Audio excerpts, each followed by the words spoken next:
aconteceu? Chegamos a mais de 4.000 mortes por Covid-19 no Brasil em apenas 24 horas. A notícia estarrecedora pode ficar ainda pior.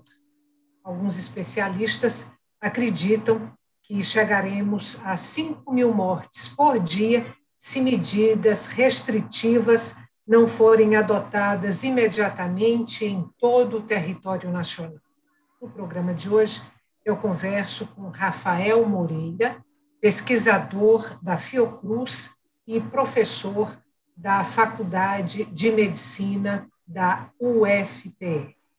Professor, muito obrigada por ter aceito o convite do Opinião Pernambuco e por estar hoje aqui com a gente. E bem-vindo. Obrigado, Estela. Boa tarde. Boa tarde, boa noite ou bom dia, né? Depende da hora que nos assistir. Mas é um prazer estar aqui. Obrigado pelo convite. Professor, nós chegamos a exatas 4.211 mortes em 24 horas, são números terça-feira. Esse número, de alguma forma, estava no radar de pesquisadores e especialistas que já vinham cantando essa pedra. Eu queria saber como é que vocês chegam a essas projeções, como é que vocês fazem esses prognósticos e quais são os órgãos, as entidades que estão monitorando isso, além da Fiocruz, que é a instituição a qual o senhor está ligado.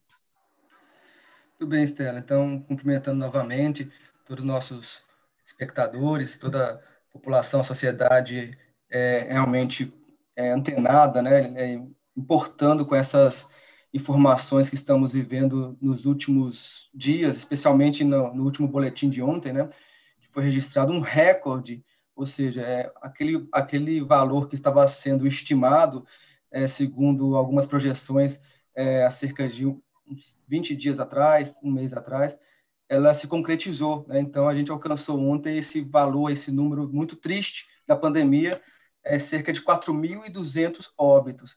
Eu lembro que quando a gente estava no início da pandemia, quando a gente observava na Itália, a cidade de Bérgamo, registrando 1.000 óbitos diários, a gente já ficava estarrecido.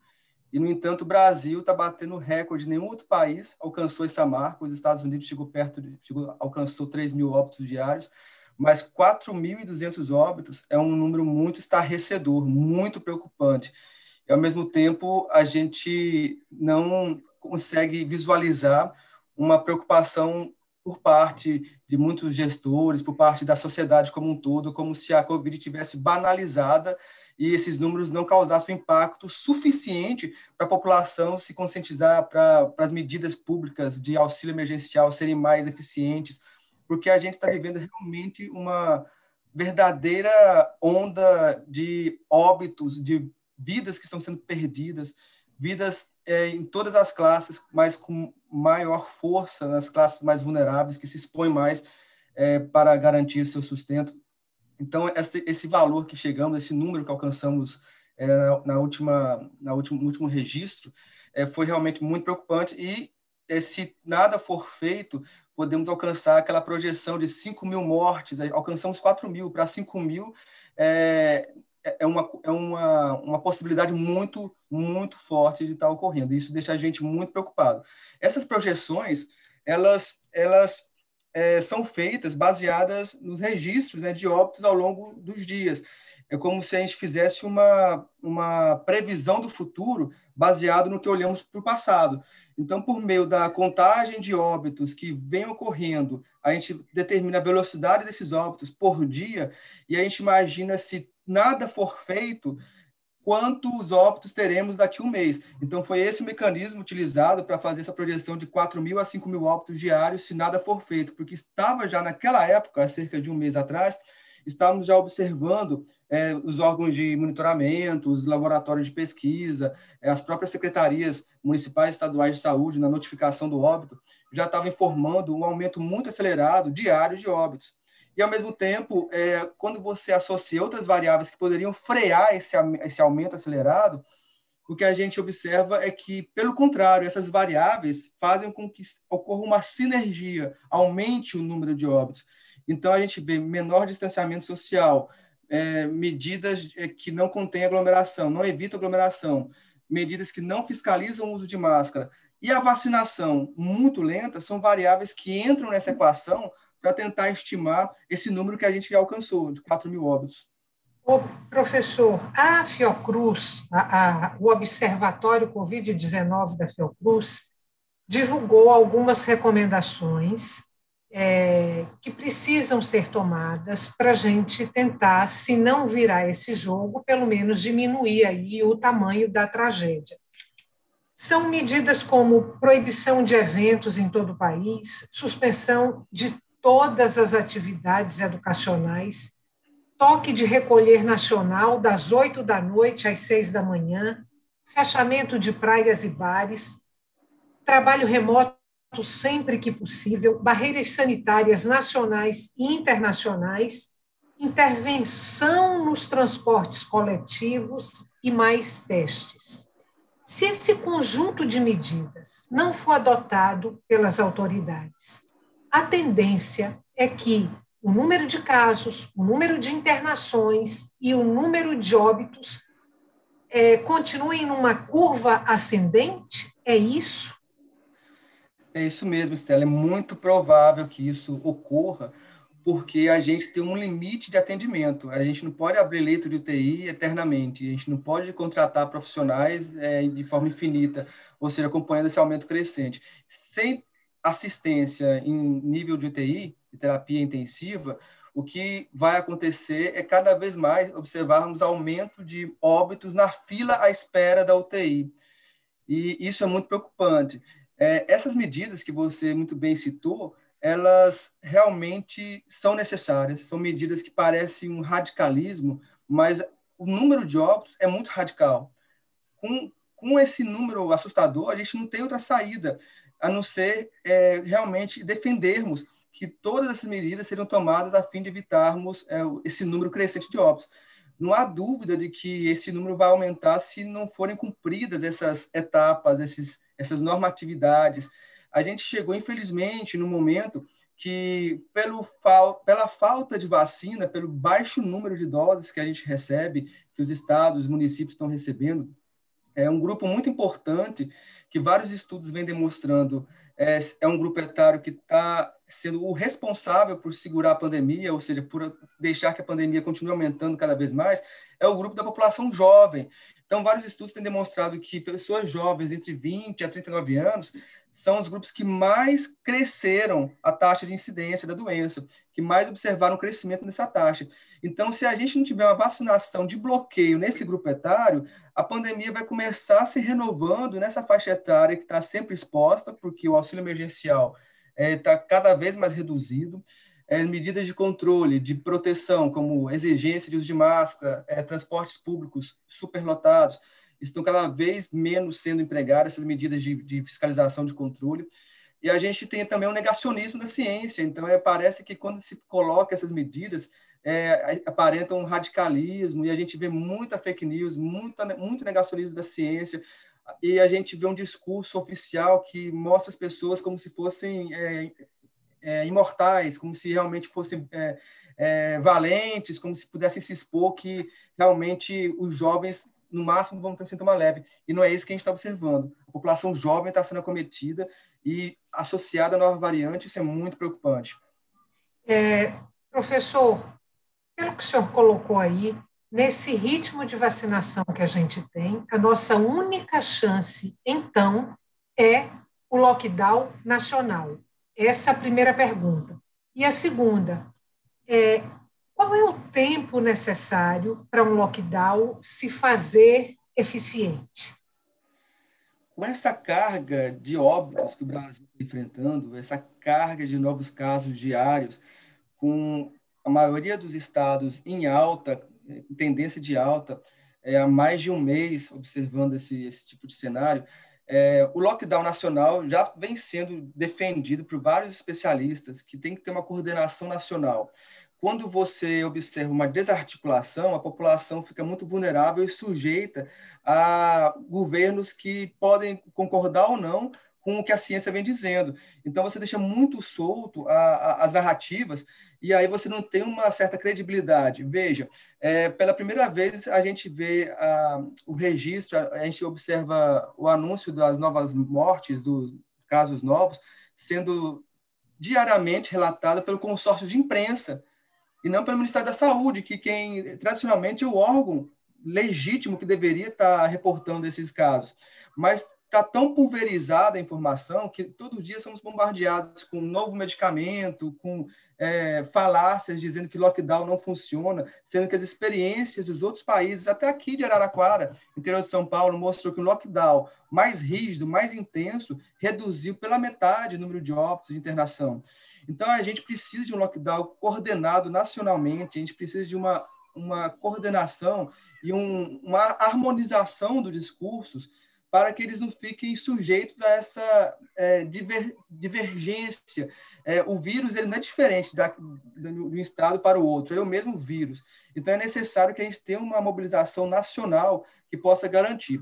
E o tempo necessário para esse lockdown, alguns países demonstraram que cerca de 3 meses, 2 meses, foi um impacto muito grande no número de óbitos. No Brasil, a gente falar em 3 meses, sem a estrutura de um país de primeiro mundo que dê conta de segurar as pessoas em casa com auxílio financeiro, é algo muito impossível de imaginar, utópico.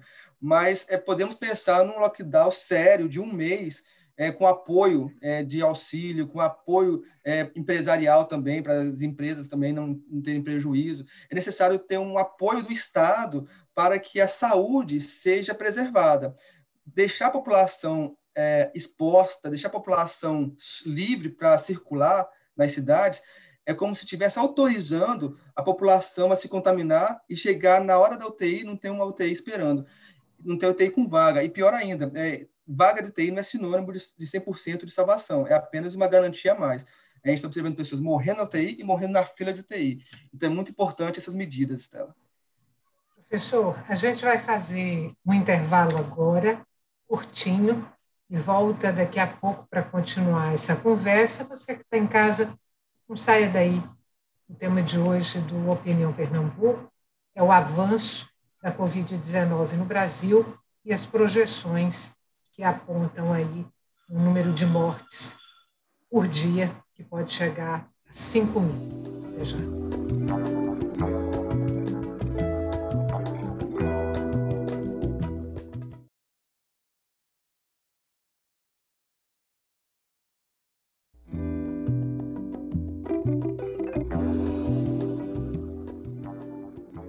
Estamos de volta para o segundo e último bloco do Opinião Pernambuco. O tema de hoje do nosso programa é o avanço da pandemia da Covid-19 no Brasil, que chegou à marca de 4.211 mortes em apenas 24 horas. Eu converso com Rafael Moreira, pesquisador da Fiocruz e professor da Faculdade de Medicina da UFPE. Lembrando para você que o Opinião Pernambuco também é veiculado pela Rádio Universitária FM e pela Rádio Universitária Paulo Freire AM. Professor, no bloco anterior, o senhor falou da associação direta, né, entre o aumento do número de mortes que se vê hoje no Brasil com o estrangulamento aí do atendimento hospitalar, a falta de leitos de UTI para todo mundo. Eu tenho agora 2 perguntas para o senhor. Se além do colapso dos hospitais e do atendimento nas UTIs, se a gente pode considerar também essas cepas, né, essas variantes do vírus que estão aparecendo aqui no Brasil. E a outra pergunta é se, diante desse quadro, a gente pode aí prospectar pessoas morrendo em casa sem nenhum tipo de assistência médico-hospitalar. Muito bem, Estela. A gente teve um exemplo muito triste no início do ano, né, em Manaus. agonizando, a cidade de Manaus com falta de oxigênio, e foi uma pequena amostra de como o colapso do sistema de saúde, né, a falta de oxigênio, a falta de insumos, pode levar a população a ir a óbito nas filas aguardando UTI ou então em domicílio. A gente vê associado a isso também o próprio colapso, não só do sistema de saúde, mas o reflexo, né, do colapso do sistema de saúde, como o colapso funerário. E, além disso, a gente vê também que outras doenças, como doenças crônicas, que não estão sendo mais atendidas, cirurgias urgentes, como cirurgias para tratamento de câncer, de acidente, elas estão sendo também não atendidas pelo excesso de leitos ocupados, dedicados ao tratamento da Covid. Então, você tem o colapso do sistema de saúde não só por conta da Covid, mas também deixando de atender outras doenças que ocorrem, que já ocorriam antes da pandemia. O que a gente vislumbra, né, com essas variantes é que o cenário é muito desalentador, é um cenário muito preocupante, porque a gente está observando o surgimento de novas mutações, novas cepas, que podem chegar a um nível de alteração que as próprias vacinas que hoje já existem não dê conta de proteger a população. E quanto mais a população circula sem a vacinação que hoje já existe, melhor o vírus vai encontrar um cenário para continuar ocorrendo mutação. Melhor vai ser o cenário para o vírus e pior para a população humana, porque a gente vai ter uma população sem estar imunizada, circulando na sociedade, circulando nas cidades, e esses vírus vão poder recombinar com outras cepas e gerar mutações que são muito resistentes e até mais letais. O que a gente está observando na própria rotina de atendimento nos hospitais é que a faixa etária da população já alterou bastante. A gente está vendo população jovem, inclusive sem comorbidades, indo a óbito, necessitando de UTI, internada, e o que a gente chama atenção é que a internação por Covid é uma internação que demora cerca de um mês. Então, ela não libera um leito tão rápido. Então, a pessoa fica internada, às vezes, mais de um mês. Então, é um cenário muito, realmente preocupante, porque essas variantes, elas podem chegar num nível de mutação que as vacinas que hoje já existem não seriam capazes de proteger a população. E quanto mais a população não é vacinada, é um círculo vicioso, você repara, que quanto mais você tem população sem vacinar, mais o vírus vai ter oportunidade de mutar, de se transformar. E o que existe a possibilidade muito real é uma mesma partícula viral, uma mesma variação encontrar com uma variação distinta no mesmo indivíduo, e isso aí faz com que ocorra uma recombinação genética, ou seja, novas formulações do vírus ocorra, que pode ser muito mais fatal, muito mais letal do que a que a gente já conhece. A gente já está observando isso. No início da pandemia, a gente tinha uma letalidade menor, a gente tinha basicamente um grupo de idosos. Hoje a gente está vendo até crianças precisando, é raro, continua sendo raro, mas em números absolutos, a gente está observando o aumento da infecção. E se em número absoluto aumenta a infecção, aumenta também a possibilidade de óbito. Professor, considerando exatamente o quadro que a gente tem hoje, que é a pandemia completamente fora de controle, com essa mutação acelerada do vírus, nós, o Brasil. O Brasil é uma ameaça planetária. Essa ameaça já está sendo divulgada, já está sendo considerada por vários países no mundo. O Brasil está se tornando não só um exemplo negativo de como lidar com a pandemia, mas também uma ameaça mundial, porque os países que estão fazendo seu dever de casa, que estão realmente imunizando a população, que está considerando, está conscientizando a população está consciente sobre os perigos da transmissão, sobre as formas de se prevenir, com o uso de máscara, evitar aglomeração, distanciamento social. Todo esse trabalho pode ir por água abaixo, pode ser perdido, porque se o Brasil começa a ser um celeiro para novas mutações, que as vacinas atuais não conseguem um efeito, uma eficácia desejável, a gente praticamente estaria deixando o mundo inteiro voltando a estaca zero. Ou seja, esses países, como Israel, por exemplo, que mais da metade da população está vacinada, se chega essas variantes brasileiras num país que já está basicamente com a população imunizada com a vacina que já existe, ou seja, baseada numa variante que não é essa variante brasileira, pode contaminar, pode infectar a população já vacinada, a reinfecção, porque o Brasil não está conseguindo conter o avanço da pandemia. Então, o descontrole da pandemia no Brasil é um descontrole que ameaça toda a sociedade mundial. Quantas novas cepas já sabidas nós temos hoje no Brasil? Esse é um número bem complicado de estar registrando, né? A gente sabe que 3 importantes cepas são as mais transmissíveis, né? Especialmente a P1, que é a mais transmissível, que está sendo mais observada. Só que o Brasil ele não tem uma vigilância genômica, de fato, de amplo alcance. A gente viu recentemente, acho que há 2 dias atrás, no interior de São Paulo, foi descoberta outra cepa. Só que, para a gente ter a dimensão de a quantidade de variantes que estão circulando no país, é necessário fazer uma varredura genômica, um estudo mais complexo sobre essas variabilidades, né, virais que estão circulando. Não tem como saber. Então, a gente pode ter, nesse momento exato, novas variantes ainda não descobertas circulando, a gente pode ter variantes antigas com as novas circulando. Realmente é um desafio para quem trabalha na área de genética, tá fazendo essa codificação, essa nomenclatura, esse reconhecimento na área genômica de novas variantes do vírus. Então, assim, não tem como a gente precisar, mas a gente sabe que o Brasil está sendo campeão de geração de novas variantes.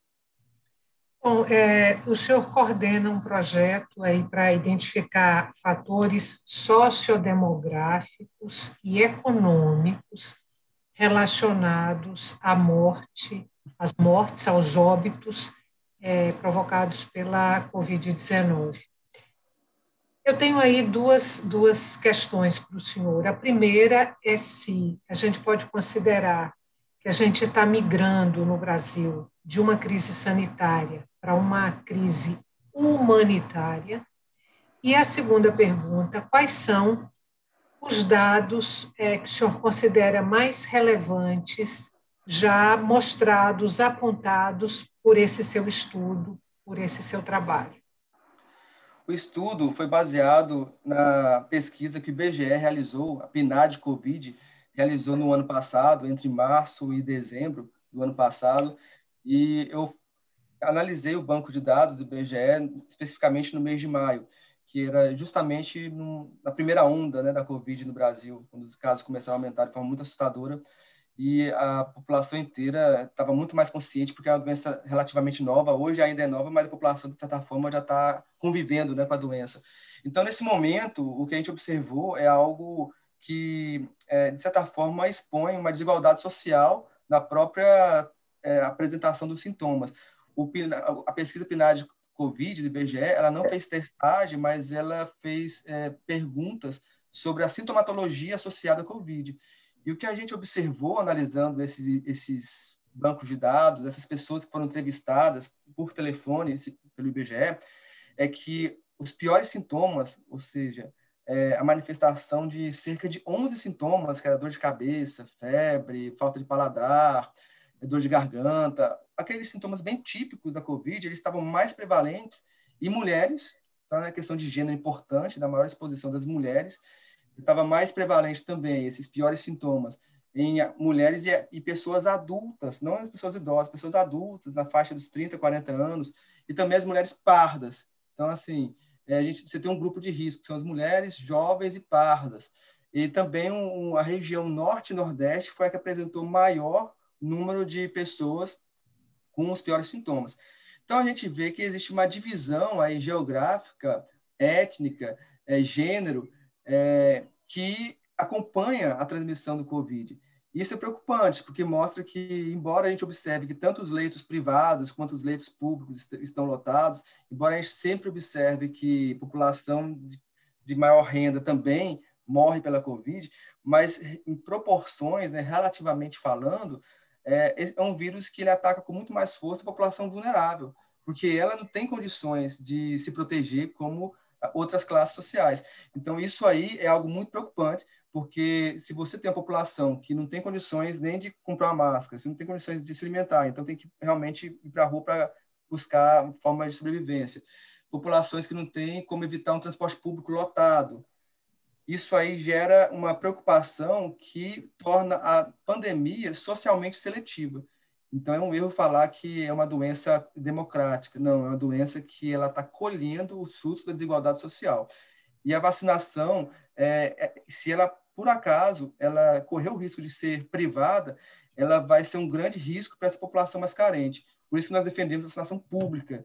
Ela deve ser pública para não deixar em situação desigual, o que já está tão desigual hoje, que é a sobrevivência da população brasileira, independente do seu poder de compra. Professor, infelizmente o nosso tempo acabou.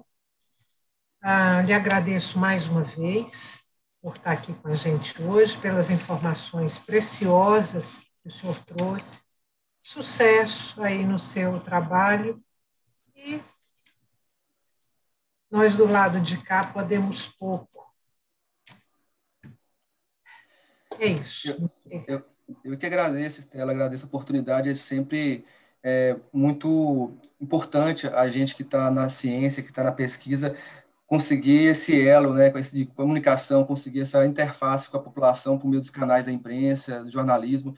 Então, estou à disposição e desejo boa sorte para todos nós para vencermos essa pandemia. Um grande abraço, sigo à disposição. Muito obrigada.